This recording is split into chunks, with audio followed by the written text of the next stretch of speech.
Timaela, itigil mo na ang pagpapanggap. Isuko mo na ang lisensya mo bago ka pa makapatay ng pasyente dahil sa pagkasabog mo sa mga gamot na ninanakaw mo. Ang boses na iyon ni Cedric ay parang isang malakas na sampal na bumasag sa katahimikan ng abalang hapon sa loob ng Lim Family Pharmacy. Natigilan ang lahat. Ang mga lolo at lola na nakapila para sa kanilang maintenance na gamot, ang mga nanay na bumibili ng gatas, at ang mga empleyadong nag-aayos ng mga estante, lahat sila ay napako ang tingin kay Micaela. Hawak ni Micaela ang isang reseta na inig ang kanyang mga daliri. Hindi siya makapaniwala.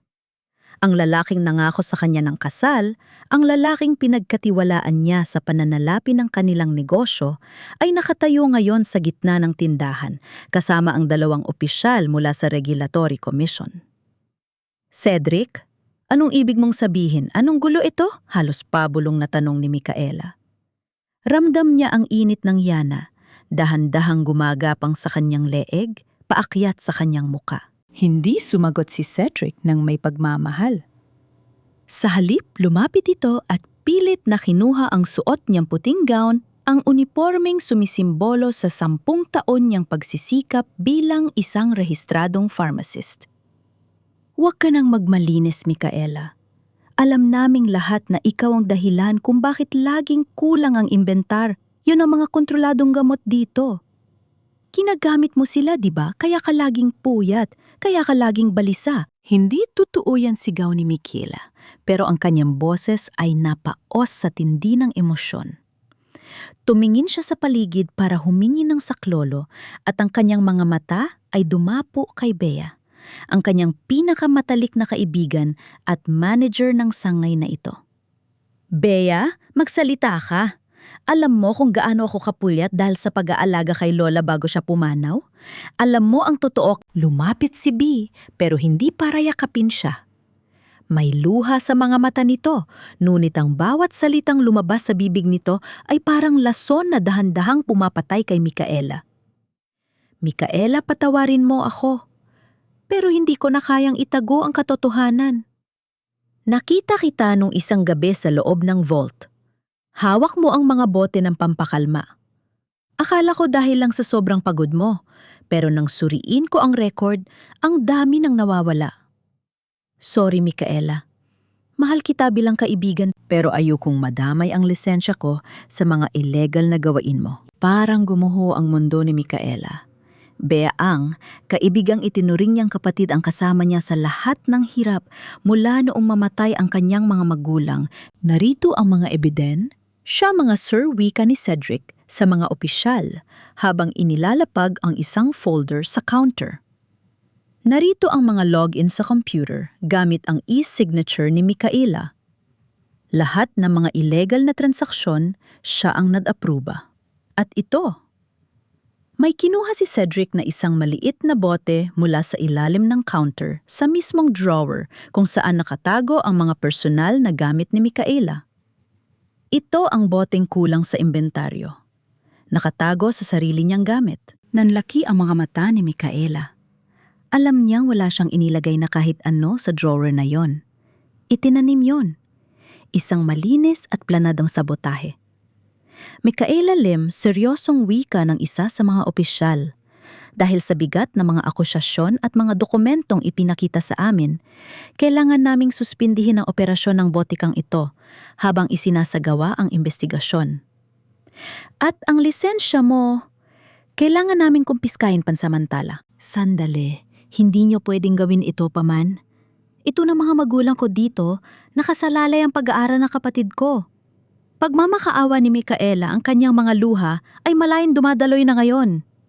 Sinubuan niyang lapitan ng opisyal pero humarang si Cedric. Hinawakan ni Cedric ang kanyang mga balikat na mahigpit, masyadong mahigpit na halos mabaon ng mga daliri nito sa kanyang balat. Sa harap ng ibang tao, mukha itong nag-aalalang kasintahan pero nang ilapit nito ang bibig sa kanyang tainga, ang boses nito ay naging malamig at puno ng pananakot. Huwag ka nang lumaban, Micaela. Mas lalo ka lang mapapahiya. Pirmahan mo na ang SPA na ibinigay ko sa iyo kagabi. Ipaubaya mo na sa akin ang pamamahala ng mga ari-arian nyo habang nagpapagamot ka.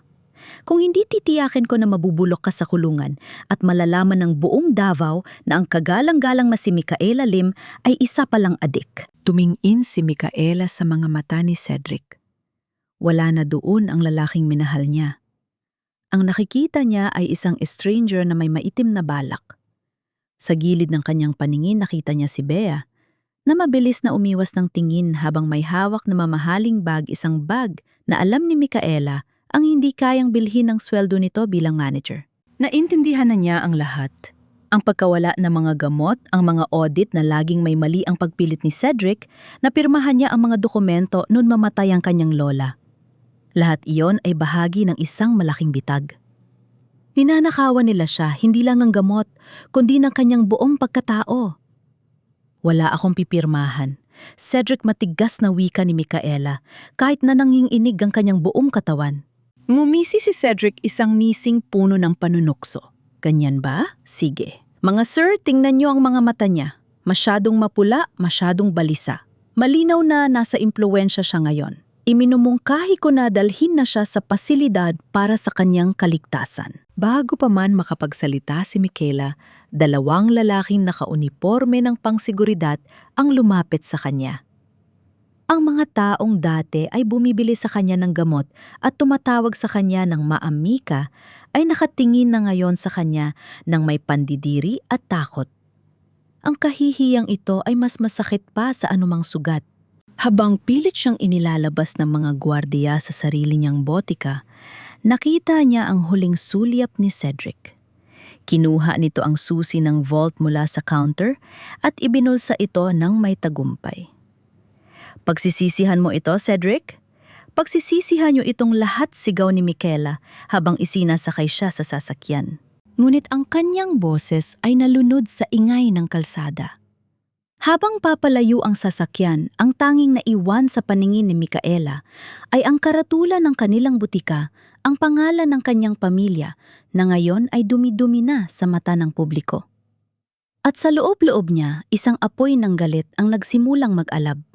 Isang galit na hindi mapapatay ng kahit anong pampakalma. Hindi pa tapos ang laban. Kung ang tingin nila sa kanya ay isang babaeng sira, ang isip papatunayan niya sa kanila na ang isang pharmacist na marunong gumawa ng gamot ay marunong din gumawa ng lason para sa mga taong nagtangka siyang sirain. Ang huling natatandaan ni Micaela ay ang amoy ng air freshener sa loob ng sasakyan ni Cedric, isang matamis at nakakahilong amoy ng vanilla. Pagkatapos niyon, ang mundo niya ay naging isang mahabang serye ng malabong panaginip at mabigat na kadiliman. Nang imulat niya ang kanyang mga mata, ang unang bumungad sa kanya ay ang puting kisame ng isang kwartong hindi niya pamilyar. Masakit ang kanyang ulo, parang may martilong pumupukpok sa bawat gilid ng kanyang bungo. Sinubukan niyang bumangon, pero ang kanyang mga braso ay parang gawa sa tingga. Gising ka na pala, Mika. Napalingon si Micaela sa gilid. Nakaupo doon si Bea, hawak ang isang baso ng tubig at isang pamilyar na maliit na puting tableta. Uminom ka muna nito, sabi ni Cedric. Kailangan mo ito para kumalma ang nerves mo. Masyado kang naging hysterical kanina sa botika. Tinitigan ni Micaela ang tableta. Iyon ang vitamin supplement na ibinibigay sa kanya ni Bea nitong nakaraang 2 linggo. Bilang pharmacist, alam niya ang hitsura ng karamihan sa mga gamot, pero ang isang ito ay walang tatak. Nung una naniwala siya kay Bea, na galing yon sa isang bagong supplier ng herbal vitamins. Nayon, sa gitna ng kanyang panlalabo ng paningin, napansin niya ang isang maliit na ukit sa gilid ng tableta. Hindi yon bitamina. Yon ay isang malakas na sedative na ginagamit lamang sa mga pasyenteng may malalang anxiety o insomnia. Isang gamot na nakaka-addict at nakakasira ng focus kapag nasobrahan. Bakit Bia? Mahinang tanong ni Micaela. Bakit mo ito ginagawa sa akin? Ilang taon tayong magkasama. Alam mo ang pangarap ko para sa butikang yon? Sandaling natigilan si Bia. Ang kanyang mukha ay dumaan sa isang emosyon na parang pagsisisi, pero mabilis din itong napalitan ng pait. Pangarap mo, Micaela. palaging pangarap mo. Simula nung college tayo, ikaw ang laging bida. Ikaw ang top-notcher, ikaw ang tagapagmana ng negosyo, ikaw ang may gwapong fiancé. Samantalang ako lang ang manager mo. Ako lang ang tagasunod sa mga utos mo. Kaibigan kita, Bea. Hindi kita itinuring na tauhan lang depensa ni Micaela kahit nahirap siyang magsalita. Kaibigan ang kaibigan ba ay nagbibigay lang ng tira-tirang atensyon? Pagod na akong maging anino mo, Micaela. Kailangan ng kuya ko ng pera para sa klinika niya. At si Cedric ang nagbigay sa akin ng pagkakataon na magkaroon ng sarili kong pera. Pera na hindi galing sa kakarampot na sweldong ibinibigay mo. Tumayo si B nang marinig ang yabag ng sapatos sa labas. Pumasok si Cedric, maayos ang suot na barong pila galing sa isang mahalagang pulong. Namapit siya kay B at natural na ipinatong ang kamay sa bayang nito sa harap mismo ni Micaela. Gising na ba ang pasyente natin nakangising? Tanong ni Cedric. Ayaw niyang uminom ng gamot, sagot ni B na may kasamang pag-irap. Lumapit si Cedric sa kama at kinuha ang baso ng tubig. Ang kanyang muha na dati ay puno ng tamis ay puno na ngayon ng paghamak. Micaela, huwag mo nang pahirapan ang sarili mo. Nakausap ko na ang Global Health Corp. Interesado silang bilhin ang lahat ng sangay ng Lim Family Pharmacy. Sa pirma mo lang sa spa na ito, magkakaroon tayo ng milyon-milyon. Pwede ka nang magpahinga habang buhay. Hindi mo na kailangang magbilang ng mga gamot. Hinding-hindi ko ibebenta ang pinaghirapan ng mga magulang ko sa mga korporasyong yon, Cedric. At hinding-hindi ko ibibigay sa inyo ang karapatang hawakan ng buhay ko. Matigas na sagot ni Micaela. Tumawa si Cedric, isang tawang nakakapanindig balahibo. Wala ka ng pagpipilian. Kanina pagkaalis natin sa botika, ipinost na sa social media ang video ng pagwawala mo. Ang mga kapitbahay, ang mga supplier, kahit ang kapatid mo si Nikki, lahat sila ay naniniwala ng sira ang ulo mo. Sinabi ko kay Nikki na ipapasok kita sa isang mahusay na pasilidad para gumaling ka. Umiiyak siya pero nagpapasalamat siya sa akin dahil tinutulungan kita. Hay, ka Cedric. Huwag mong idamay si Nikki Sigaw. Ni Micaela sinubukan yung sunggaban si Cedric pero dahil sa panghihina ay nahulog lang siya sa sahig. Malamig na tiningnan siya ni Cedric mula sa itaas. Bukod doon, may nahanap kaming bago. Ang record ng audit sa main branch, may mga butas. Mukhang ang mahal mong lola ay may mga hindi sinasabing sikreto tungkol sa pera ng botika bago siya namatay.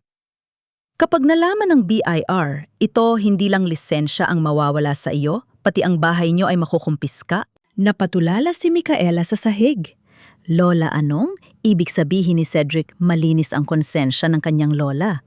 Alam niyang may mali sa sinasabi ni Cedric, pero ang bigat ng kanyang katawan at ang gulo sa kanyang isip ay hindi nagpapahintulot sa kanya na mag-isip ng malinaw. Ihanda mo na ang mga gamit niya, Bea, utos ni Cedric habang naglalakad patungo sa pinto. Aalis tayo mamaya madaling araw. Dadali natin siya sa farm sa Davao del Norte. Mas tahimik doon. Walang makakarinig sa kanya kahit gaano pa siya magmakaawa. Pero Cedric, paano kung hanapin siya ng Board of Pharmacy para sa hearing? Tanong ni Bea, hayaan mo sila. Sasabihin natin na masyado siyang unstable para humarap. Sa oras na bumalik tayo rito tapos na ang bentahan, wala na siyang babalikang butika, wala na rin siyang lisensya. Siya na lang ang huling lim na makakaalam kung gaano kapait ang sarili niyang gamot. Nang maisara ang pinto at muling magdilim ang kwarto, naiwan si Micaela na nakadapa sa malamig na sahig. Ramdam niya ang pait ng tableta na parang nanunuot na sa kanyang lalamunan kahit hindi niya ito ininom. Ngunit sa kabila ng panghihina, may isang bagay na hindi nila nakuha sa kanya, ang kanyang alaala bilang isang pharmacist. Alam ni Micaela ang epekto ng sedative na yon. Alam niya kung gaano katagal ito bago mawala sa sistema niya. At alam niya ang isang bagay na nakalimutan ni na Cedric at Bea, ang bawat gamot ay may antidote. Kailangan niyang makalabas sa kwartong ito bago sumapit ang madaling araw. Dahil kung mananatili siyang nakahiga, hindi lang ang botika ang mawawala sa kanya, kundi ang huling pagkakataon na linisin ang pangalan ng kanyang pamilya at ang alaala ng kanyang lola. Ang bawat minuto sa loob ng kwartong iyon ay tila isang oras para kay Michaela.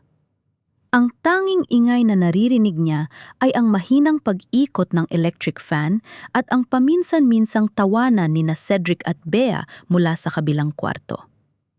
Pakiramdam ni Michaela unti-unting minanakaw ng katahimikan ang kanyang katinuan. Bumukas ang pinto at pumasok si Bea may dalang tray ng pagkain. "Mika, kumain ka na.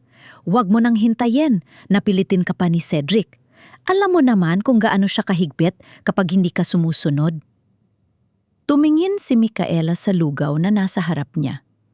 Alam niyang may nakahalong gamot doon. Ang amoy pa lang nito ay may kakaibang tamis na hindi natural, isang pamilyar na amoy para sa isang pharmacist na sanay humawak ng mga chemical. "Nasaan si Nikki?" mahinang tanong ni Michaela. "Gusto ko siyang makita." Bumuntong hinala si Bea habang inilalapag ang isang basong tubig at ang puting tableta. Nasa labas siya. "Pero Mika, huwag mo na siyang guluhin. Takot na takot ang bata. Nakita niya ang video mo sa butika. Sinabihan siya ni Cedric na baka masaktan mo siya kapag lumapit siya sa iyo ngayon." "Anong sinabi niyo sa kanya?" Pilit na bumangon si Michaela. Ang kanyang boses ay puno ng pait. "Pinalalabas niyo ba talagang baliw ako sa harap ng sarili kong kapatid?" "Hindi kami ang nagpapalabas niyan, Mika. Ang mga kilos mo ang nagpapunay." Malamig na sagot ni Bea. Eksaktong pumasok si Cedric kasunod ang labin. 5 taong gulang na si Nikki, namumula ang mga mata ng bata halatang galing sa pag-iyak. Agad siyang napakapit sa braso ni Cedric nang makita ang hitsura ng kanyang ate. "Ate Mika," tawag ni Nikki, nanginginig ang boses. "Bakit mo ginawa yun?" "Sabi ni Kuya Cedric, kaya ka raw laging galit at balisa ay dahil sa mga iniinom mong gamot." "Nikki, hindi totoo yon. Makinig ka sa akin." Pilit na lumapit si Michaela pero agad siyang hinarang ni Cedric. "Kayla, tama na. Nakikita mo ba ta? Natakot mo ang kapatid mo," wika ni Cedric sa malambing ngunit mapanirang tono.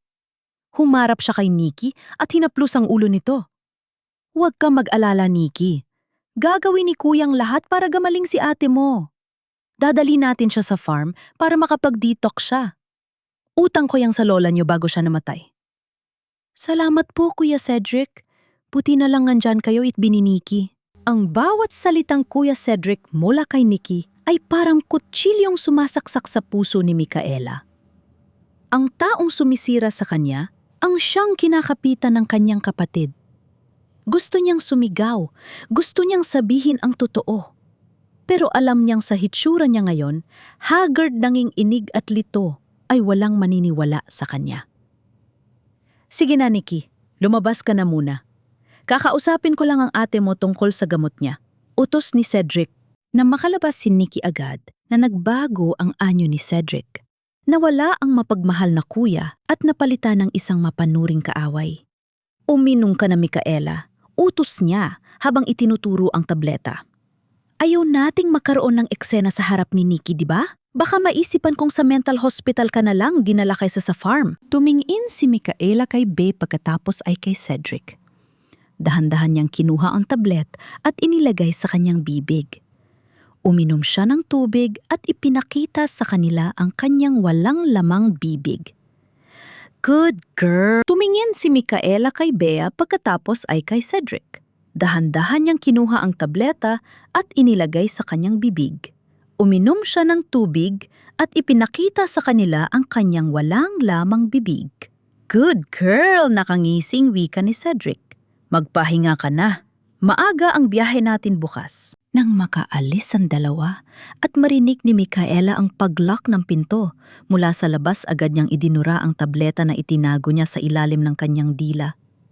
Mabilis siyang gumapang patungo sa isang malaking paso ng halaman sa sulok ng kwarto, isang ornamental na fortune plant na mukhang malanta na. Doon niya itinapon ang tableta, ibinaon sa lupa, kasama ang 3 pang tabletang idinura niya simula kaninang umaga. Ito ang kanyang golden moment.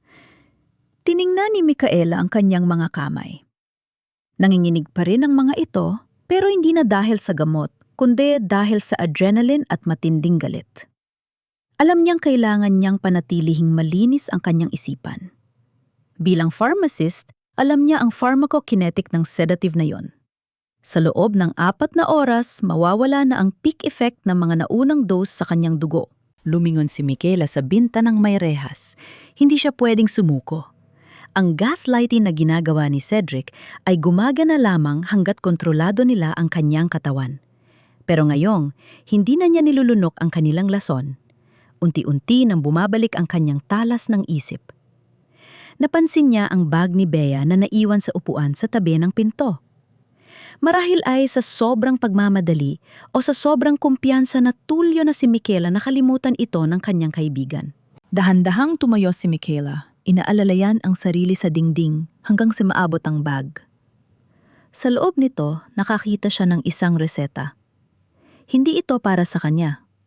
Ito ay isang bulk order para sa isang klinika sa labas ng Davao, ang Santos Pain Management Clinic.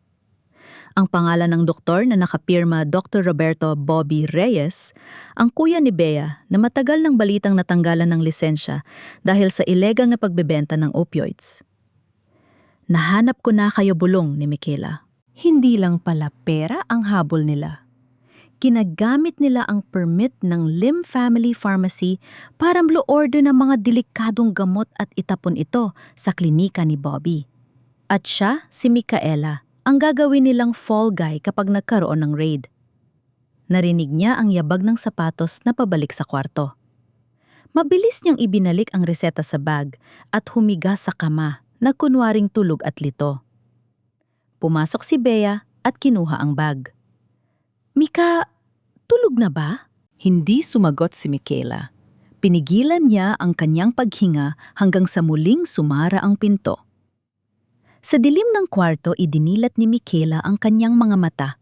Ang pait ng kasinungalingan ni Cedric at Bea ay mas matindi pa sa anumang gamot, pero ito rin ang nagbibigay sa kanya ng lakas para bumangon. Bukas sa biyahe patungong farm, kailangang makahanap siya ng paraan para makatakas. Dahil kung hindi ang farm na sinasabi ni Cedric ay magiging libingan ng kanyang danggal at ng katotohanan, 3:00 na madaling araw. Ang buong bahay ay balot sa katahimikan, maliban sa mahin ng hilik ni Cedric mula sa kabilang kwarto at ang tunog ng ulan sa labas. Ito na ang huling pagkakataon ni Michaela. Alam niyang kapag naisagawa na ang plano ni Cedric na dalhin siya sa farm, mawawala na siya ng kontrol sa sarili niyang buhay. Dahan-dahan siyang bumangon. Ang kanyang mga binti ay nanginginig pa rin. Pero ang kanyang isip ay kasing talas na ng scalpel. Dahil hindi na siya uminom ng mga sedative nitong huling 24 na oras, unti-unti nang nagliliwanag ang kanyang alaala. Ginamit niya ang isang maliit na hair clip para subukang buksan ang lock ng pinto. Salamat sa mga gabing puyat siya sa botika noong nasira ang lock ng vault, natuto siya ng kaunting mekanismo ng mga kandado. Sa isang mahinang click, pumukas ang pinto. Imbes na tumakas palabas ng bahay may ibang lugar, na pinuntahan si Michaela ang bodega sa ilalim ng hagdan kung saan nakatago ang mga lumang file at mga returned stocks mula sa botika. Kung tama ang hinala niya dun, niya mahahanap ang susi sa lahat. Bilang pharmacist, ang bawat gamot na pumapasok at lumalabas sa kanyang botika ay may kaakibat na batch number at lot number. Ito ang DNA ng gamot. Kapag may nakitang mali sa isang batch, madaling matrace kung saan ito nanggaling at kung sino ang humawak nito. Hinalungkat niya ang mga kahon hanggang sa matagpuan niya ang inventory logbook na huling ginamit bago siya sinuspende. Sinuri niya ang mga record ng mga kontroladong gamot, mga pampakalma at pain relievers na sinasabing nawala. Batch 2023-AF09. Bulong niya habang tinitingnan ang listahan. Napansin niya ang isang pattern. Lahat ng mga nawawalang gamot ay nagmula sa iisang manufacturer, ang Velasco Pharmaceuticals. Bilang isang expert, alam ni Michaela ang isang lihim tungkol sa manufacturer na ito. Ang kanilang mga bote ay gumagamit ng heat-sensitive adhesive sa mga nan. Ibig sabihin, kapag pinainitan ng label, maaari itong matanggal ng hindi nag-iiwan ng anumang bakas ng pandikit o punit sa bote. Kaya pala, paabulong niyang wika. Hindi lang ninanakaw ni Bea at Cedric ang mga gamot, binabalatan nila ang mga bote, tinatanggal ang label ng Lim Family Pharmacy at pinapalitan ito ng peking label para maibenta sa klinika ni Bobby ng walang bakas. At ang ginagamit nilang pang-justify sa audit ay ang kanyang e-signature na pinalalabas na siya ang nag-aproba sa pag-dispose ng mga expired o damaged stocks. Biglang bumukas ang ilaw sa bodega. Mikaela, anong ginagawa mo rito? Napatalon si Mikaela sa gulat. Nakatayo sa pinto si Bea, suot ang kanyang nightgown at may hawak na baso ng tubig. Ang kanyang mukha ay puno ng hinala. Mika, bakit ka narito? Sabi ni Cedric, bawal kang bumaba. Kailangan mong magpahinga. Wika ni Bea habang dahan-dahang lumalapit. Mabilis na itinago ni Mikaela ang logbook sa likod niya. Hindi ako makatulog, Bea. Nagugutom ako. Nagugutom o naghahanap ka ng gamot? Tumingin si B sa mga nakabukas na kahon.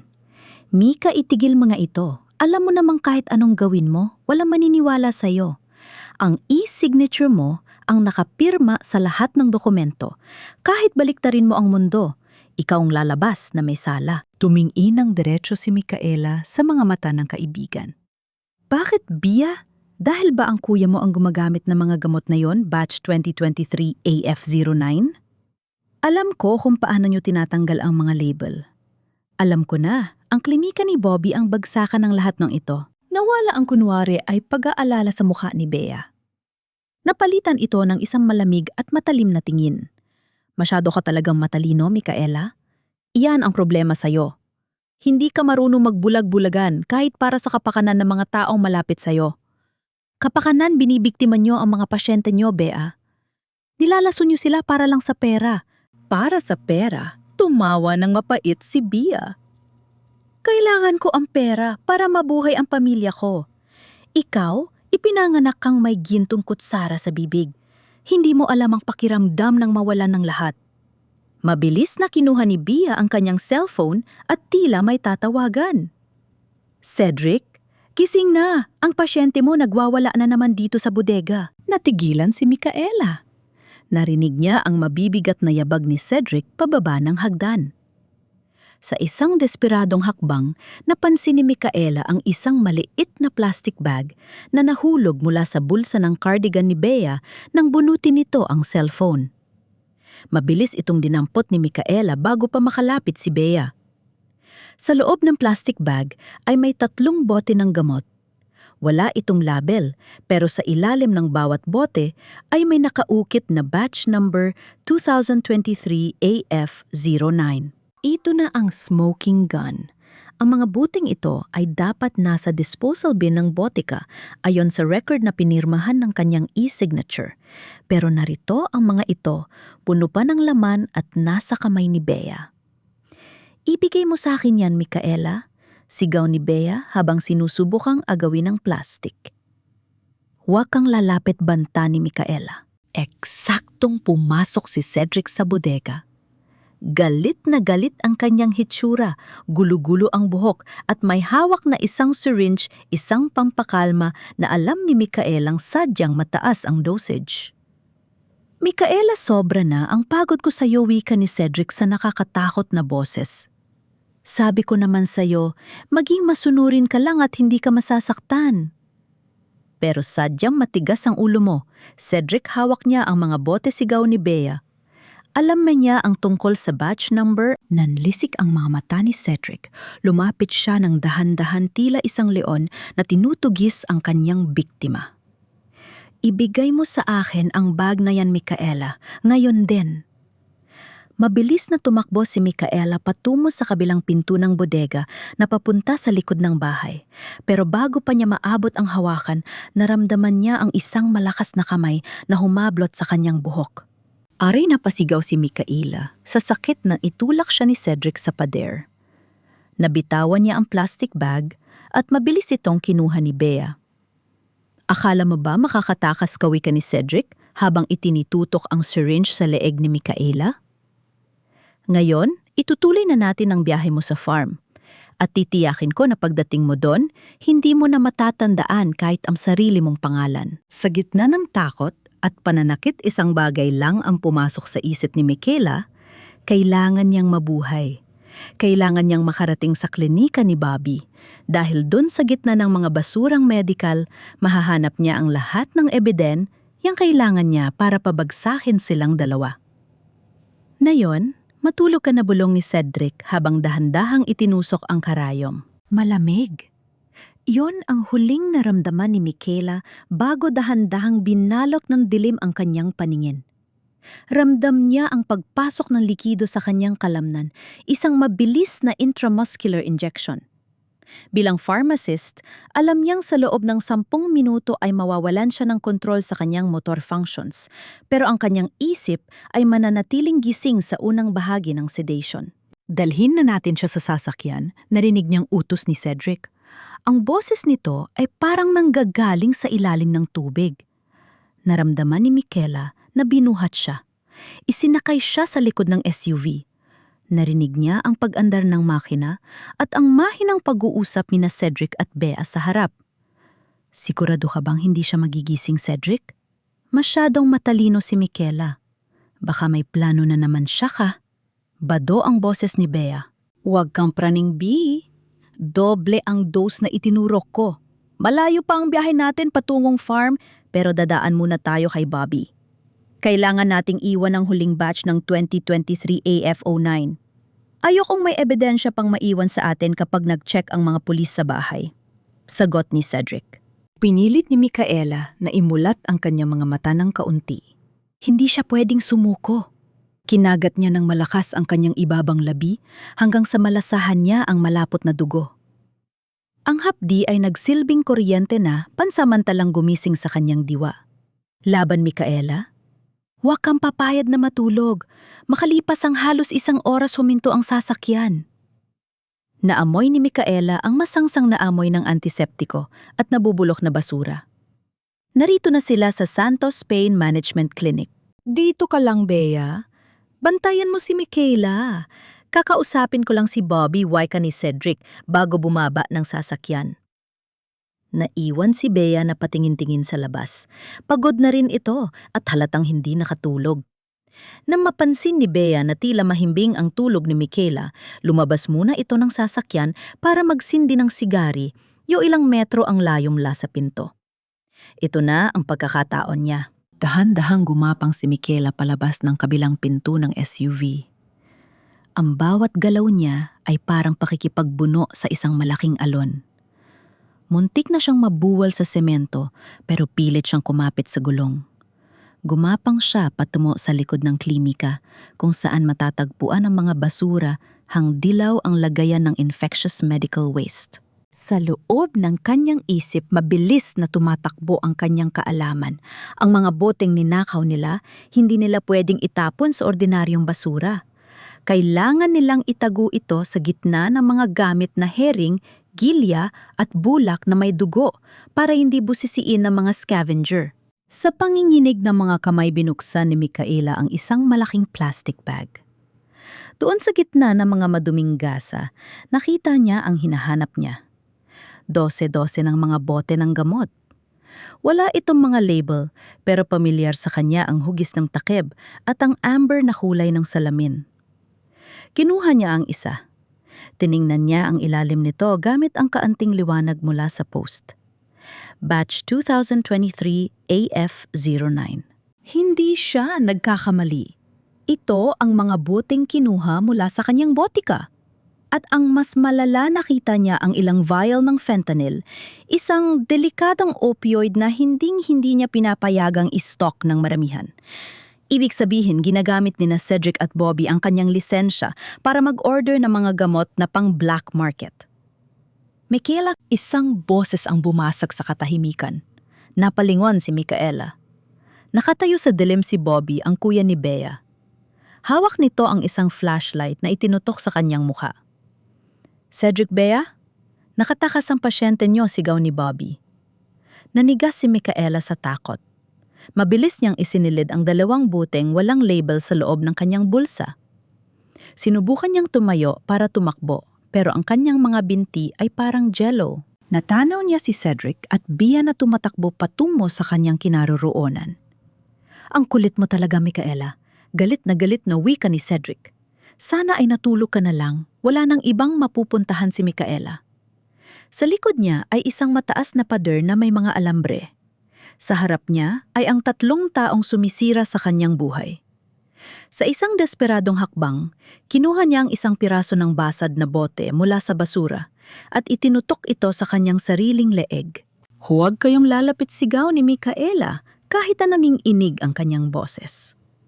Isang hakbang pa at tatapusin ko na ito rito. Titingnan ko kung paano niyo maibebenta ang mga ari-arian ko kung patay na ako at may investigasyon ng pulis sa klinikang ito. Natigilan si Cedric. Alam niyang kapag namatay si Micaela nang hindi pa napipirmahan ng SPA at ang benta ng butika, magiging masalimuot ang legal na proseso at siguradong mabusisi ang autopsy. Micaela, bitawan mo yan. Mag-usap tayo ng maayos, wika ni Cedric habang dahan-dahang itinataas ang kanyang mga kamay. Ngunit hindi na makikinig si Micaela. Sa gitna ng kanyang panlalabo ng paningin, napansin niya ang isang tricycle na dumaan sa madilim na eskinita sa labas ng gate ng klinika. Gamit ang huling lakas ng kanyang katawan, tumakbo siya patungo sa gate at sumigaw ng saklolo. Saklolo! Tulungan niyo ako, habulin niyo siya. Utos ni Cedric, nagtakbuhan ng 3, pero dahil sa dilim at sa mga nakatambak na gamit sa likod ng klinika, bahagyang naantala sila. Nakalabas si Micaela ng gate at mabilis na sumakay sa tricycle na huminto.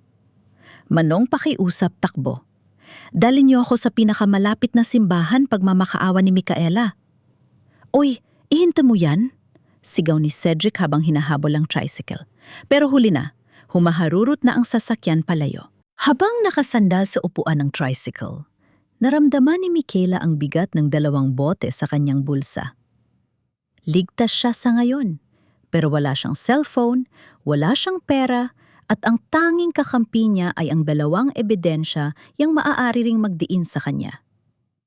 Lumingon siya sa likod. Nakita niya ang SUV ni Cedric na nagsimulang humabol. Ang gabi ay malayo pa sa katapusan at ang lason sa kanyang katawan ay unti-unti nang kumakalat. Bilisan niyo po, manong pakiusap. Huwag kayong hihinto. Halos hindi makahinga si Micaela habang nakatingin sa side mirror ng tricycle. Sa likuran nila, ang SUV ni Cedric ay parang isang halimaw na nanlilisik ang mga mata sa dilim. Ramdam ni Micaela ang bawat lubak ng kalsada, bawat pagtalon ng kanyang puso ay tila sumasabay sa ingay ng makina. Sino ba ang humahabol sa'yo? Nene, pulis ba yan ka? Badong tanong ng driver.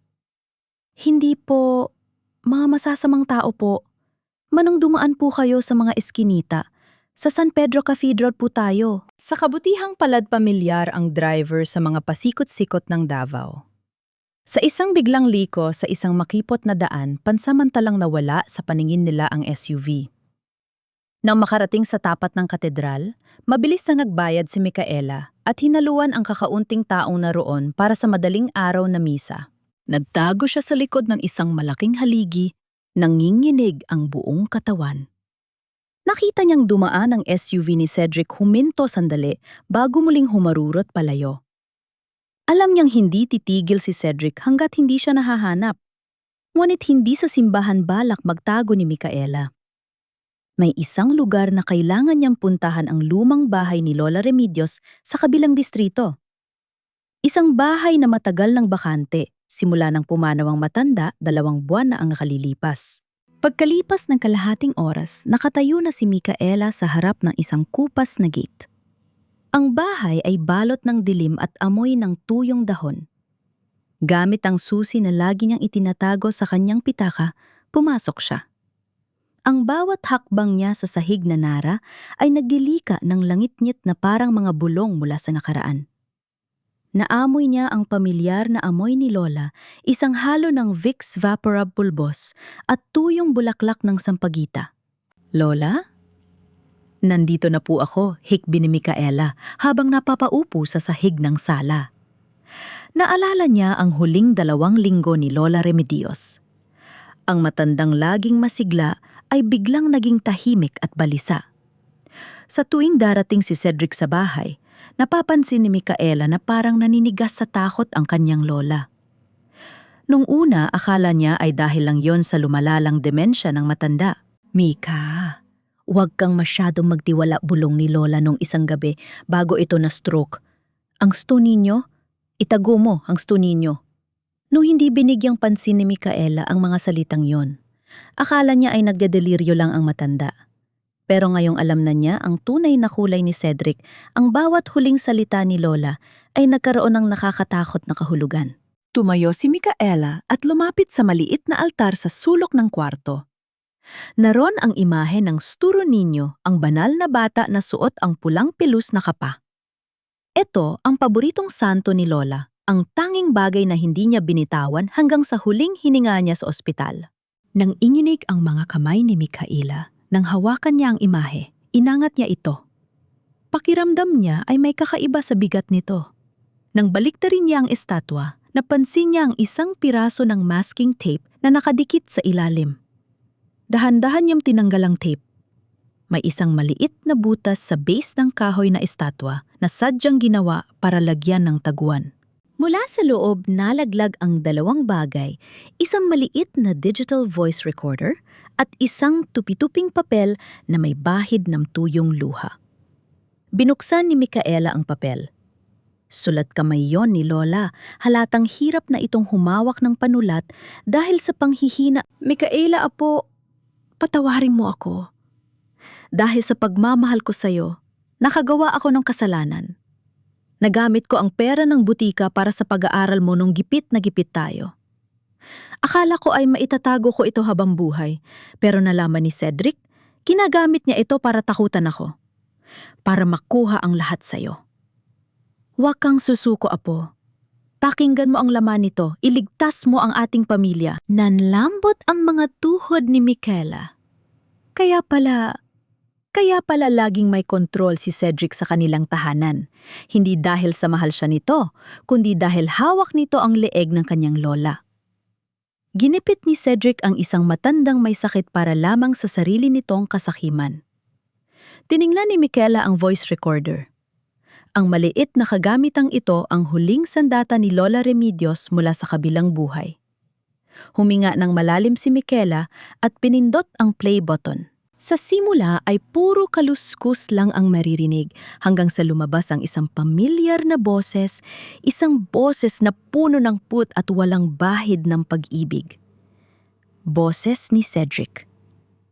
Ano, Remedios? Pipirmahan mo ba itong spa?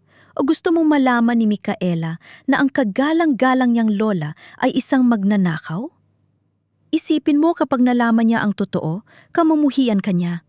Mamamatay ka nang walang kwenta sa paningin ng paborito mong apo. Narinig ni Micaela ang mahinang pag-iyak ni Lola sa recording.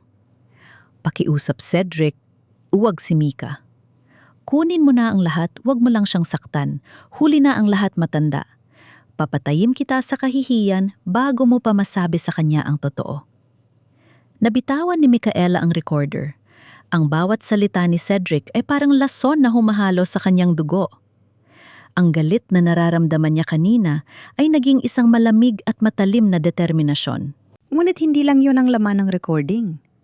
Sa dulo ng tape, may narinig siyang isa pang boses. Isang boses na hindi niya inaasahan. Cedric, tapos na ang lahat. Nakuha ko na ang mga batch numbers. Bukas na bukas, malilinis na ang bodega. Wala nang makakaalam na sa atin galing ang mga gamot na pumatay sa pasyente sa klinika ni Bobby. Yon ang boses ni Bea. Napatakip ng bibig si Micaela. Hindi lang basta pagnanakaw ang ginagawa nila. May mga taong namatay dahil sa mga gamot na ipinuslit nila gamit ang kanyang lisensya. Biglang may narinig si Micaela na kaluskos sa labas ng bahay. Isang anino ang dumaan sa bintana. Ang tunog ng SUV na huminto sa tapat ng gate ay muling bumasag sa katahimikan ng gabi. Natagpuan na siya ni Cedric. Dali-daling, isinilid ni Micaela ang recorder, ang sulat at ang 2 bote ng gamot sa kanyang bag. Wala siyang ibang mapagtataguan. Ang tanging paraan ay ang harapin ang katotohanan, gaan man ito kapait. Ang tulog ng yabag sa lumang sahig na Nara ay parang tunog ng hatol ng kamatayan. Kriik! Kriik! Papalapit ng papalapit sa kinaroroonan ni Micaela sa madilim na sulok ng altar. Micaela, alam kong narito ka, ang boses ni Cedric ay malambing pero may halong talim na parang labaha. Huwag mo nang pahirapan ang sarili mo, mahal ko. Bumalik na tayo sa sasakyan. Nag-aalala na si Nikki sa'yo. Humigpit ang hawak ni Micaela sa recorder na nasa loob ng kanyang bag. Ang pagbanggit ni Cedric sa pangalan ng kanyang kapatid ay lalong nagpasingas ng galit sa kanyang diba. Gagamitin pa nito ang isang inosenteng bata para sa sarili nitong interes. Huwag mong banggitin ang pangalan ng kapatid ko, Cedric. Lumabas si Micaela mula sa dilim, nakatayo ng matuwid sa harap ng altar. Hawak niya ang estatwa ng Stone Niño sa kanyang kaliwang kamay. Natigilan si Cedric sa gitna ng sala. Sa likod niya, pumasok si Bia. Nahingal at may hawak na flashlight. Nang itutok ni Bia ang ilaw kay Micaela, nakita nila ang isang babaeng hindi na nila kilala. Wala na ang takot at lito sa mga mata nito. Ang tanging naroon ay ang lamig ng isang taong wala ng balak umatras. O mabuti naman, at lumabas ka rin nakangising, wika ni Cedric habang dahan-dahang lumalapit. Ibigay mo na sa akin ang bag mo, Mika. Alam kong kinuha mo ang mga bote sa klinika ni Bobby. Hindi mo alam kung gaano kadelikado ang hinahawakan mo. Alam ko kung gaano ito kadelikado, Cedric. Sagot ni Micaela. Ang kanyang boses ay buo at matatag. Dahil hindi lang ito gamot, ito ay ebidensya ng pagpatay. Bahagyang nagulat si Bea. Mika, anong sinasabi mo? Walang pinapatay. Huwag ka nang magsinungaling. B, narinig ko na ang lahat. Itinaas ni Micaela ang digital recorder. Narinig ko ang boses niyo sa loob nito. Ang pagbabanta niyo kay Lola.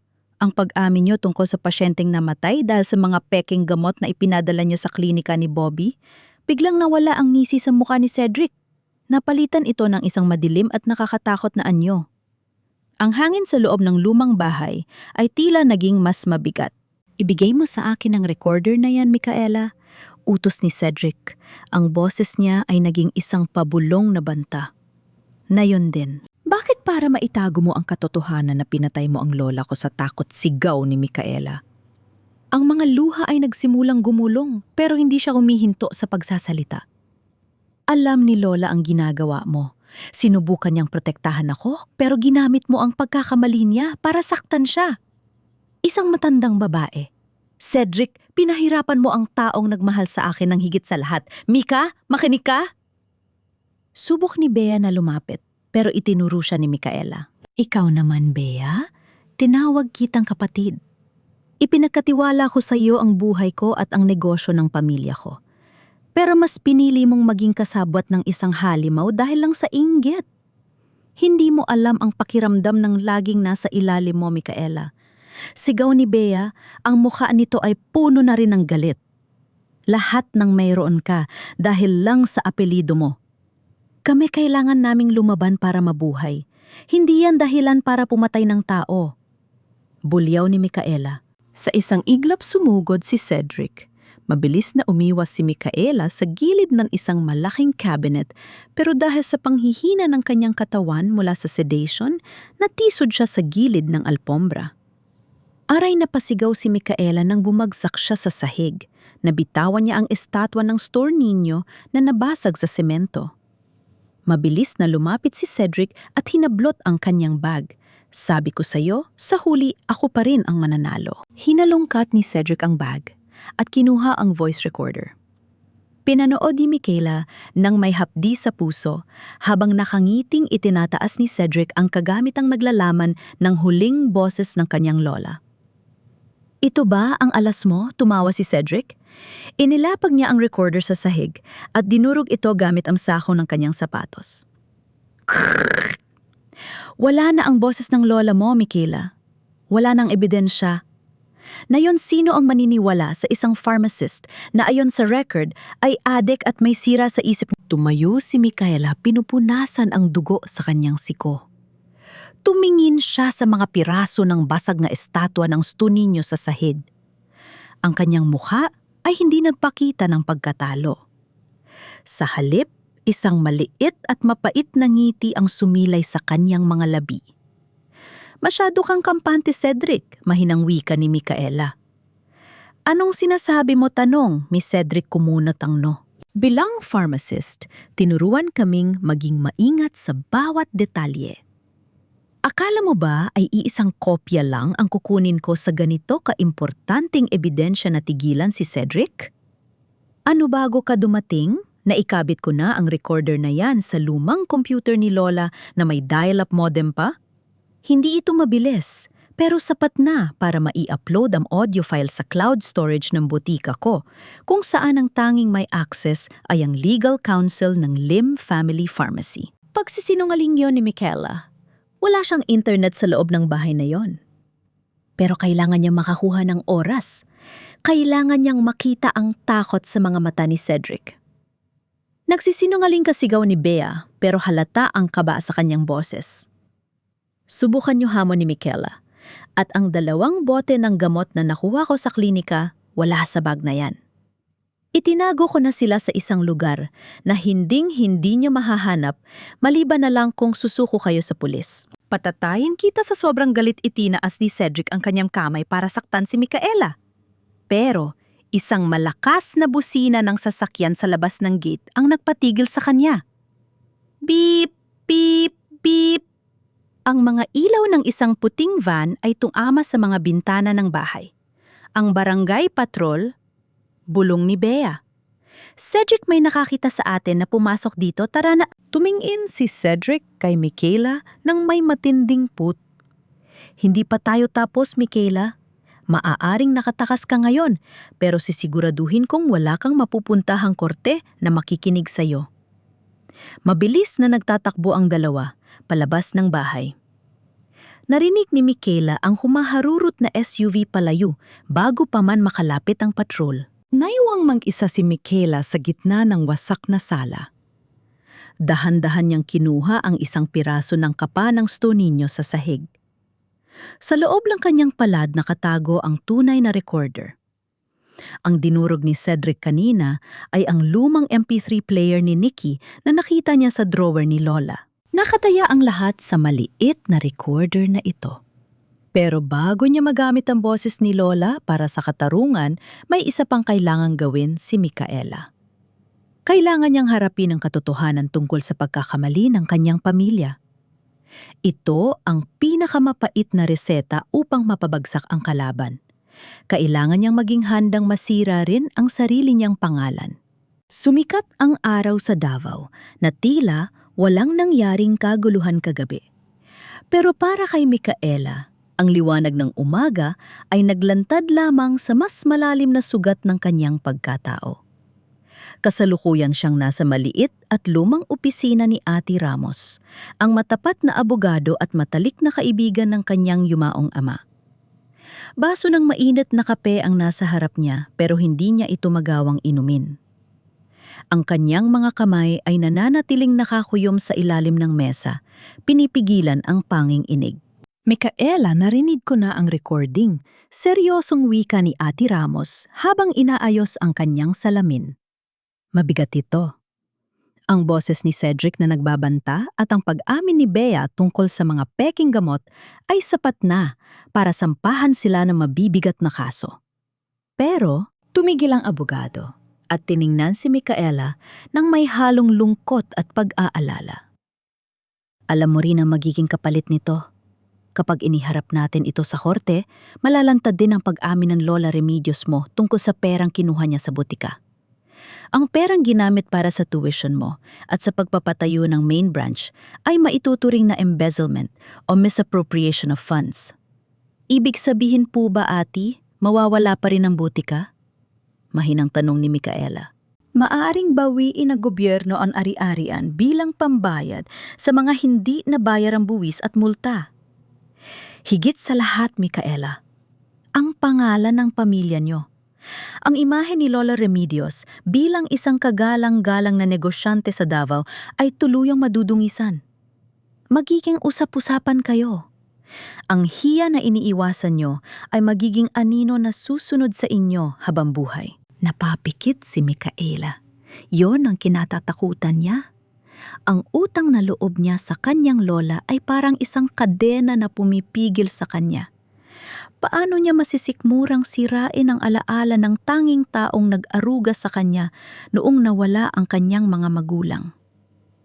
Biglang tumunog ang pilpeno sa loob ng opisina. Isang tawag mula sa hindi kilalang numero. Sagutin mo, Micaela. Baka si Cedric yan, sabi ni Ate Ramos. Nanginginig na pinindot ni Micaela ang answer. Micaela, mahal ko ang boses ni Cedric ay tila nanggagaling sa isang hukay puno ng sarkasmo. Siguradong nasa opisina ka ngayon ng matandang abogado na yan. Alam mo, may hawak akong mas matinding ebidensya kaysa sa recording na hawak mo. May mga dokumento ako na may lagda mismo ng lola mo. Ibibigay ko sa iyo ang huling reseta para sa kalayaan mo. Anong gusto mo, Cedric? Bulyaw ni Micaela. Simple lang. Ibigay mo sa akin ang recording. Ibigay mo ang mga bote ng gamot na kinuha mo sa klinika ni Bobby. Kapalit niyan, susunugin ko ang mga dokumento laban sa lola mo. Mananatiling malinis ang pangalan ng mga lim. Pagkatapos pirmahan mo ang benta ng bote, kakumuha ka ng kalahati ng pera at umalis na kayo ni Nikki sa Davao. Isipin mo, Micaela. Ang danggal ng lola mo o ang hustisya laban sa akin? Alin ang mas mahalaga sa'yo? Hayop ka. May hanggang 2:00 ka ng tanghali, Micaela. Pagkatapos nyon, ipapadala ko ang mga dokumento sa BIR at sa mga pahayagan. Huwag mong hayaang ang huling alaala ni Remedios ay maging isang magnanakaw. Naputol ang linya. Nanlambot ang mga tuhod ni Micaela at napaupo siya sa sahig. Ang pait ng katotohanan ay tila lason na sumasakal sa kanyang lalamunan. At anong gagawin ko? Hikbi ni Micaela. Si Nikki, ayokong lumaki siyang kinukutya ng ibang tao dahil sa nagawa ni Lola. Pero ayokong makatakas si Cedric pagkatapos ng lahat ng ginawa niya sa amin. Lumapit si Ate Ramos at hinawakan ang balikat ni Micaela. Bilang pharmacist, Mika, alam mo na kung minsan kailangang dumaan sa matinding sakit ang pasyente para gumaling. Ang gamot na pinakamapait ang siyang nagpapagaling sa malalang sakit. Ang botika nyo, itinayo ito sa isang pundasyon na may lamat. Kung hindi mo ito aayusin na yon, habang buhay kang magiging bilanggo ng sikreto ni Cedric. Tumayo si Micaela at lumapit sa bintana. Mula doon natatanaw niya ang karatula ng Lim Family Pharmacy sa kabilang kanto. Naalala niya ang mga huling sandali ni Lola Remedios. Naalala niya ang takot sa mga mata nito kapag nandyan si Cedric. Naisip ni Micaela, bakit nagawa ni Lola ang pagkakamaling yon? Dahil mahal niya ako. Dahil gusto niya magkaroon ako ng magandang kinabukasan. Pero ang pagmamahal na yon ay naging sandata ni Cedric para sirain kami. Kinuha ni Micaela ang dial ng kanyang cellphone. Tinawagan niya ang kanyang kapatid na si Nikki. Nikki, makinig ka sa akin, simula ni Micaela ang kanyang boses ay naging matatag. May mga sasabihin ako sa iyo tungkol kay Lola. Maaring masakit ito at maaring magbago ang tingin mo sa ating pamilya.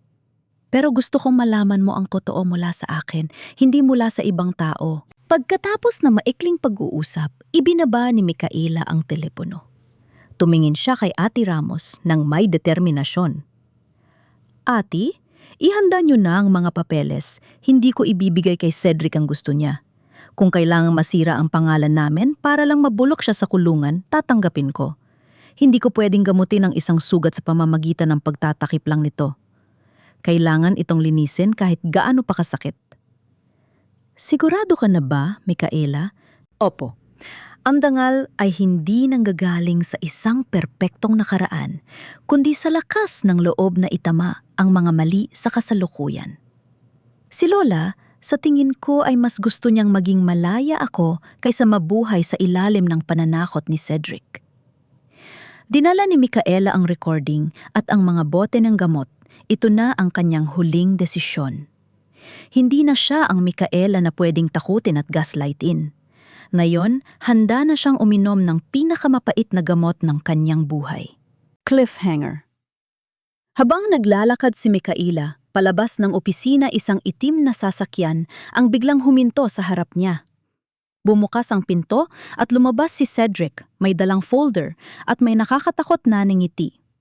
Mukhang oras na para sa huling pagtutuos, Micaela. Ang akala mo ba ay natatakot pa rin ako sa iyo, Cedric?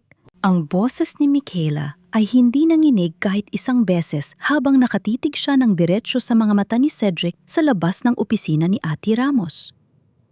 Ang sikat ng araw ay tumatama sa mukha ni Cedric na naglalangtad sa bawat linya ng kanyang pagkukunyari. Itinaas ni Cedric ang folder na hawak niya.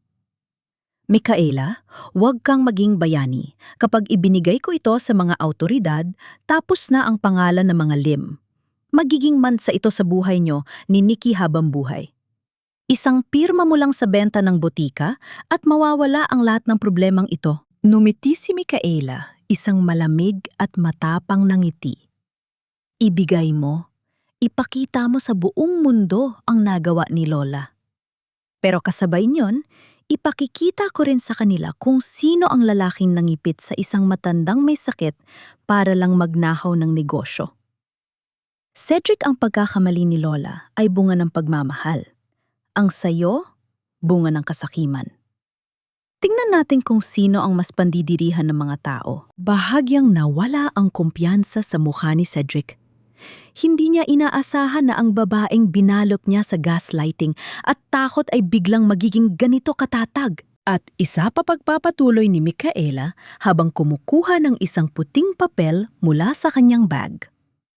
Heto ang resulta ng aking comprehensive toxicology report mula sa Davao Doctors Hospital. Kumuha ako ng test kaninang madaling araw bago ako pumunta rito. Negatibo ako sa lahat ng uri ng ipinagbabawal na gamot o sedatives. Ang lahat ng paratang mo na ako ay isang adik basura na yang sa harap ng korte. Nagsisinungaling ka. Binayaran mo ang ospital, sigaw ni Cedric. Ang kanyang boses ay nagsisimula ng maging hysterical. Bilang pharmacist, Cedric, alam ko kung anong lab ang pinakakagalang-galang. At alam ko rin kung paano patunayan na ang mga gamot na itinanim niyo sa drawer ko ay hindi dumaan sa sistema ko, wika ni Micaela. Nayon, umalis ka na sa harap ko. May appointment ako sa Professional Regulation Commission PRC at sa Board of Pharmacy. Naiwang nakatayo si Cedric sa tabi ng kanyang itim na SUV habang pinapanood si Micaela na sumasakay sa taxi kasama si Ate Ramos. Ang folder na hawak niya ay tila naging isang walang kwentang piraso ng papel. Sa loob ng tanggapan ng PRC, hinarap ni Micaela ang lupon ng mga investigador. Naroon din ang mga kinatawan mula sa Food and Drug Administration, FDA. Ito ang pinakaimportanteng sandali ng kanyang counterattack. Mga sir, ma'am, narito po ang lahat ng record ng batch 2023 AF09 simula ni Micaela habang inilalatag ang mga bote na nakuha niya sa klinika ni Bobby at ang logbook mula sa bodega. Bilang pharmacist in charge, napansin ko ang anomalya sa mga heat-sensitive labels ng Velasco Pharmaceuticals. Ang mga gamot na ito ay idineklara sa aking e-signature na damaged, pero sa katotohanan ay ipinuslit ni Bea at Cedric sa isang illegal na klinika. Ipinakita ni Micaela ang paraan kung paano natatanggal ang label gamit ang kaunting init, isang technical na detalyeng hindi alam ni na Cedric at Bea. Ipinaliwanag niya rin kung paano na-hack ang kanyang e-signature gamit ang access na ibinigay niya kay Cedric noong panahon ng pagdadalamhati niya kay Lola. Inaamin ko po ang aking pagkukulang sa internal control, buong pusong wika ni Micaela. Naging pabaya ako dahil sa tiwalang ibinigay ko sa mga maling tao. Pero hindi ko dudungisan ang aking sinumpaang tungkulin para sa pera. Handa po akong harapin ng anumang administrative fine. Huwag niyo lang kong hayaang magpatuloy ang krimen ni na Cedric at Bea gamit ang pangalan ng butika ko. Ang katahimikan sa loob ng silid ay nabasag na magsimulang magbulungan ang mga opisyal. Ang ebidensyang inilatad ni Micaela ay napakadetalyado at teknikal, mahirap itong pasubalian. Miss Lim, wika ng chairman ng board. Ang iyong katapusan ay kahanga-hanga.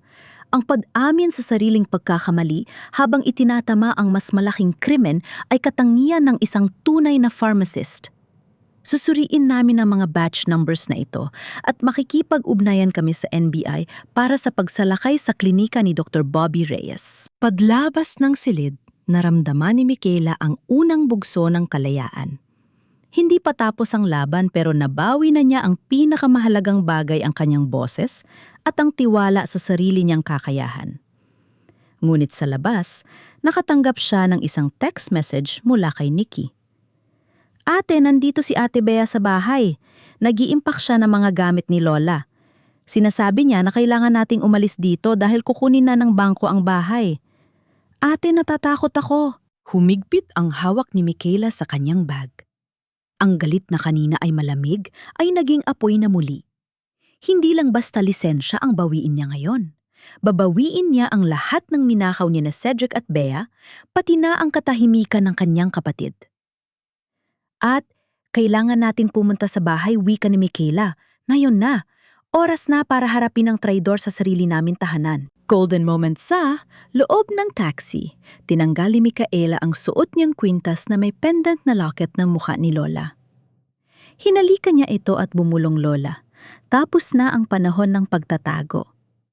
Ako na ang tatapos sa nasimulan mong sakripisyo. Ang bawat hakbang ni Micaela sa hagdan ng kanilang bahay ay tila tunog ng batingaw na nagbabadya ng katapusan. Pagbukas niya ng pinto, bumungad sa kanya ang kalat sa sala. Ang mga gamit ni Lola Remedios, ang mga lumang album, ang mga paboritong damit at maging ang mga alaala ng pamilya ay nakabuntun sa gitna ng silid na parang mga basura. Ate patakbong lumapit si Nikki kay Micaela, nanginginig ang mga kamay at mugto ang mga mata. Ayaw po akong pakinggan ni Ate Bea. Sinasabi niya na ibebenta na raw ang bahay dahil marami tayong utang. Sa dulo ng sala, nakatayo si Bea habang may hawak na isang mamahaling plorera ni Lola. Mukha siyang balisa, gulo-gulo ang buhok at halatang desperada. Timaela, mabuti at nandito ka na, wika ni Bea, sinisikap na magmukhang matapang. Sabi ni Cedric, wala ka nang mapupuntahan, pirmahan mo na ang mga huling papeles para matapos na ito. May baya nga ang bahay na ito at kailangan naming makaalis bago dumating ang mga pulis para sa audit mo. Audit ko o audit nyo, Bea? Malamig na tanong ni Micaela habang dahan-dahang lumalapit. Hiwag mo akong simulan, Micaela. Ikaw ang may kasalanan nito. Kung hindi ka naging masyado maprinsipyo sana, ay marami tayong pera ngayon. Sigaw ni Bea, eksaktong bumukas ang pinto sa likod at pumasok si Cedric. May hawak siyang briefcase at isang masamang ngiti. Ngunit nang makita niya si Ate Ramos sa likuran ni Micaela, bahagyang nagbago ang kanyang anyo. Micaela, akala ko ba ay nag-usap na tayo, wika ni Cedric? Gusto mo ba talagang sirain ang danggal ng lola mo sa harap ng kapatid mo, Nikki? Alam mo ba na ang Ate Micaela mo ang magpapabagsak sa pamilya niyo ngayon? Tumingin si Micaela kay Nikki, pagkatapos ay kay Cedric. Maling-mali ka, Cedric. Hindi ako ang sumisira sa pamilya ko. Kayo ang sumira sa amin nung ginamit niyo ang tiwala ko at ang kahinaan ni Lola. May ebidensya ako, Micaela. Itinaas ni Cedric ang folder. Ang lagda ni Remedios at may ebidensya rin ako, sagot ni Micaela. Inilabas niya ang kanyang cellphone at pinindot ang play. Ang boses ni Cedric na nagbabanta kay Lola ang pag-amin ni Bea tungkol sa klinika ni Bobby, ang buong sala ay binalot ng katotohanan. Nanigas si Bea sa kinatatayuan niya. Ang plorerang hawak niya ay dahan-dahang nadulas sa kanyang mga kamay at nabasag sa sahig, crack.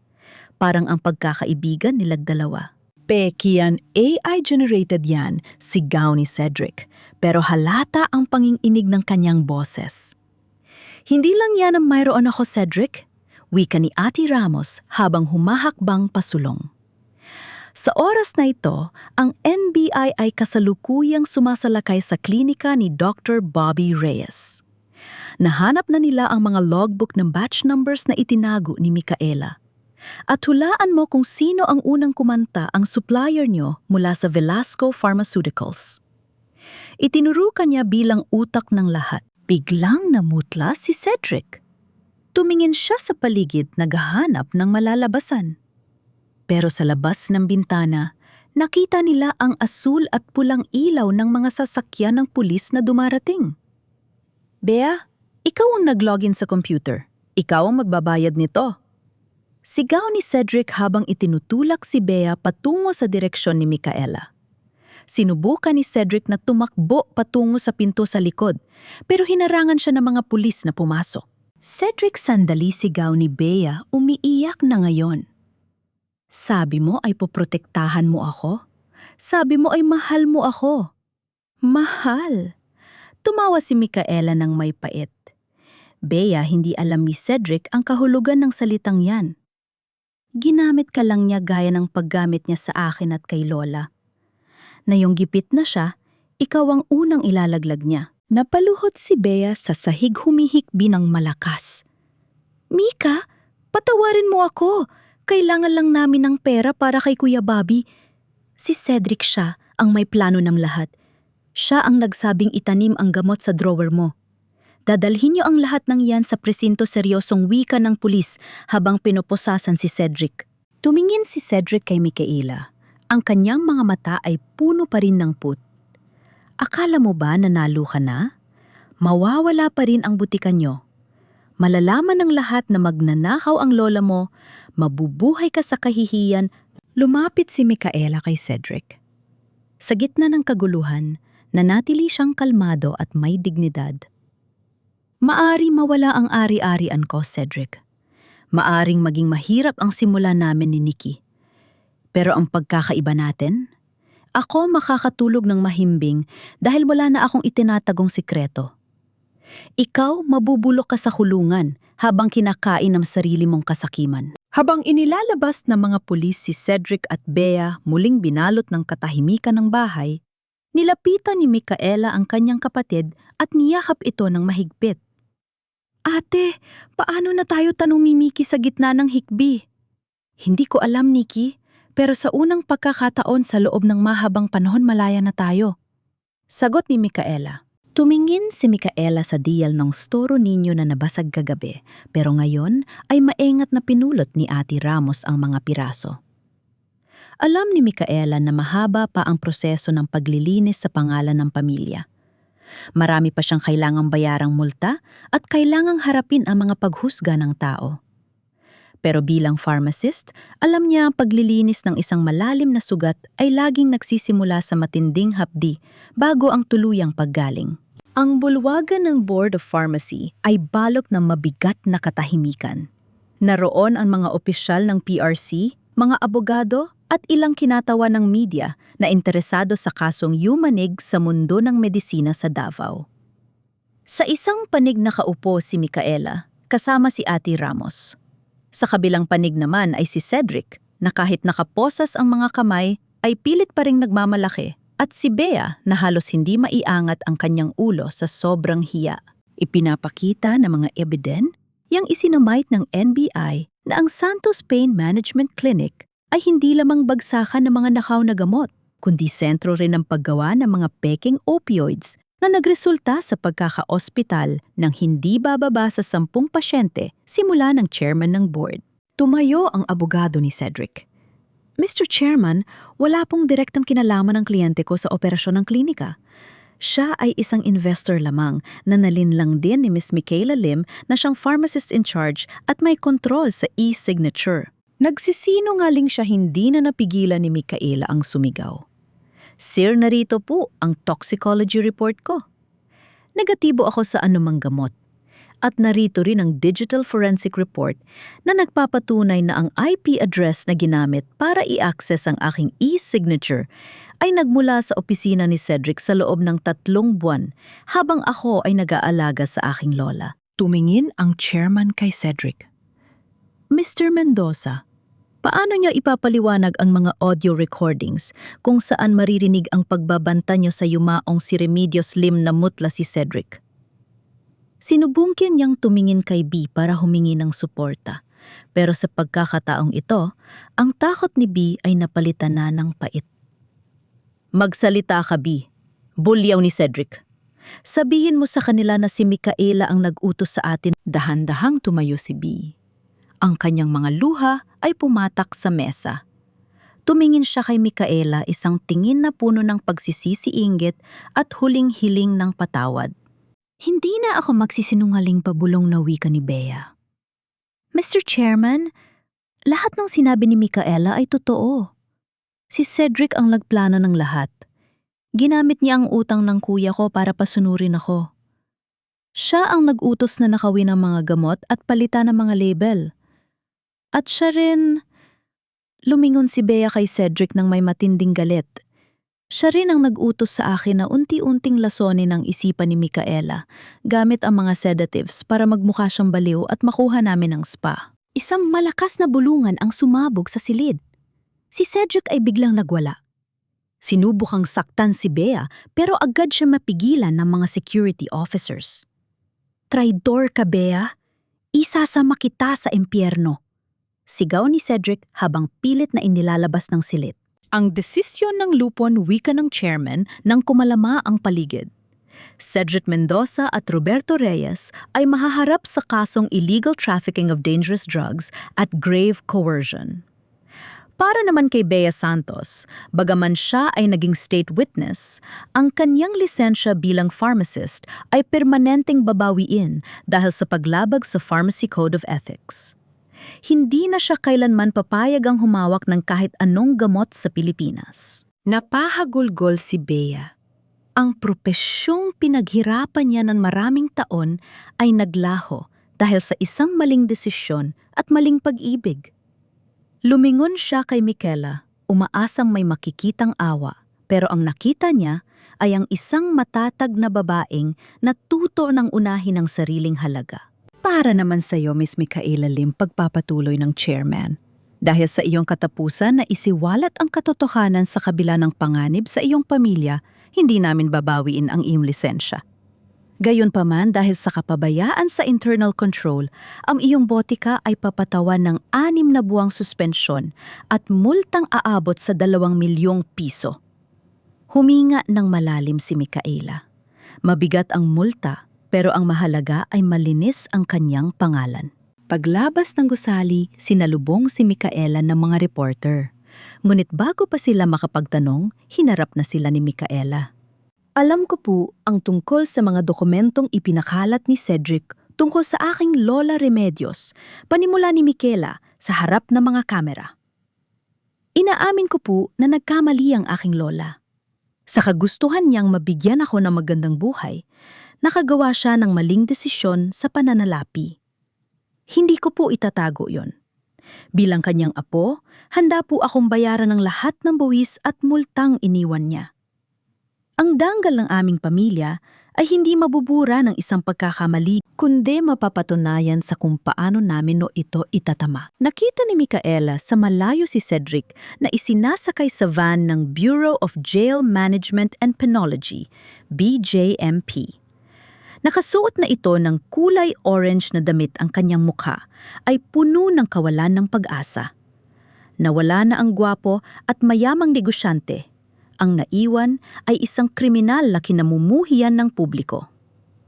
Pag-uwi ni Micaela sa kanilang bahay, nakita niya si Mickey na nag-aayos ng altar ni Lola. Wala na ang takot sa mukha ng bata. Ate, napanood kita sa balita wika ni Mickey habang niyayakap ang kanyang ate. Proud po ako sa inyo. Hindi na po tayo magtatago, di ba? Hindi na, Nikki. Wala na tayong kailangang ikaiya, sagot ni Micaela. Nabitawan na ni Micaela ang mabigat na pasanin. Ang karma ni na Cedric at Bea ay nagsilbing aras sa kanya na ang anumang bagay na itinayo sa kasinungalingan ay guguhurin sa harap ng katotohanan. Ngayon, sa gitna ng katahimikan ng kanilang tahanan, naramdaman ni Micaela ang tunay na kapayapaan. 6 na buwan ang mabilis na lumipas. Ang sikat ng araw sa Davao ay tila mas maliwanag na yung umaga habang tinatanggal ni Michaela ang suspended na karatula sa harap ng Lim Family Pharmacy. Hindi na ito ang malaki at magarbong chain ng mga botika na pinang-arap ni Cedric noon. Nayon, ito ay isa na lamang payak. Ngunit malinis na botika ang tanging sangay na naiwan matapos ibenta ni Michaela ang iba pang ari-arian para bayaran ang mga multa at mga utang na iniwan ng kanyang lola Remedios. "Handa ka na ba, ate?" Tanong ni Nikki na ngayon ay masigla nang tumutulong sa pag-aayos ng mga bitamina sa estante. "Handang-handa na, Nikki," nakangiting sagot ni Micaela. Suot niya ang kanyang puting gown malinis plansado at may pangalang Micaela Lim RPH. Ang lisensyang kinuha sa kanya noon ay muli niyang hawak, hindi na bilang isang pabigat, kundi bilang isang sagisag ng kanyang integridad. Sa loob ng 6 na buwan, maraming nagbago. Si Cedric ay nahatulan ng mahabang taon sa kulungan dahil sa illegal na droga at pagnanakaw. Balita ni Ate Ramos, iniwan na rin ito ng kanyang mga koneksyon. Mag-isa itong nagdurusa sa likod ng mga rehas. Si Bea naman ay lumuwas ng Maynala. Nagtatrabaho na ngayon sa isang maliit na grocery store. Malayo sa mundong kinalakihan niya, dala-dala ang kahihiyan ng isang pharmacist na nawala ng karapatang humawak ng gamot habang buhay. Ngunit para kay Micaela, ang pinakamahalagang tagumpay ay hindi ang pagkabilanggo ng mga kaaway, kundi ang kapayapaang nahanap niya sa loob ng sariling tahanan. Nilapitan ni Micaela ang maliit na sulok sa loob ng botika na tinawag niyang Lola's Corner. Naroon ng isang mesa at 2 upuan kung saan libreng nagbibigay si Micaela ng konsultasyon sa mga matatanda tungkol sa tamang pag-inom ng gamot. Hindi na lang siya basta nagtitinda. Siya na ngayon ang tagapangalaga ng kalusugan ng kanyang komunidad. "Micaela, apo," tila naririnig niya ang bulong ni Lola Remedios sa hangin. Numiti si Micaela sa Dia Langstoro Niño na maingat na naidikit at naibalik sa altar. Hindi na niya itinago ang pagkakamali ng kanyang lola. Sa halip, ginamit niya itong inspirasyon upang maging mas tapat sa kanyang serbisyo. Natutunan niya na ang tunay na dangal ay hindi nakukuha sa pagtatago ng mantsa, kundi sa lakas ng loob na laban ito hanggang sa pumuti muli. Hapunan nang maglakad si Micaela patungo sa dalampasigan ng Davao Gulf, ang lugar kung saan sila madalas mamasyal ni Cedric noon. Kinuha niya ang isang maliit na pelus na kahon mula sa kanyang bag. Sa loob nito ay ang singsing na ibinigay ni Cedric, isang singsing na dati ay sumisimbolo sa kanyang pangarap, pero naging simbolo ng kanyang pagkaalipin. Tiningnan ni Micaela ang singsing sa huling pagkakataon. Walang galit, walang pait. Tanging pasasalamat na lamang ang naroon dahil sa mga aral na itinuro ng masakit na karanasang ito. Ang pag-ibig ay hindi dapat nagnanakaw ng pagkatao, bulong niya. Inihagis ni Micaela ang singsing sa malawak na asul na dagat. Pinanood niya ang paglubog nito hanggang sa tuluyan ng lamunin ng mga alon. Kasabay nito, dahan-dahan ding naglaho ang huling bigat sa kanyang dibdib. Hindi siya naging bilyonaryo, hindi siya naging tanyag sa buong bansa. Pero sa pag-uwi niya sa kanilang maliit na bahay, sinalubong siya ni Mickey ng may mainit na yakap at masarap na hapunan. Ang bawat sentimong kinikita niya ngayon ay malinis. Ang bawat pasyenteng pinaglilingkuran niya ay ligtas. Natutunan ni Micaela na ang pinakamabisang gamot sa lahat ay ang katotohanan. Maaaring mapait itong lunukin sa simula, pero ito lamang ang tanging makakapagpagaling sa isang pusong sugatan. Habang nakatingin sa papalubog na araw, alam ni Micaela na anuman ang dalhin ng bukas, handa na siyang harapin ito. Dahil sa dulo ng bawat madilim na gabi, laging may naghihintay na bagong simula para sa mga taong marunong tumindik para sa sariling dignidad.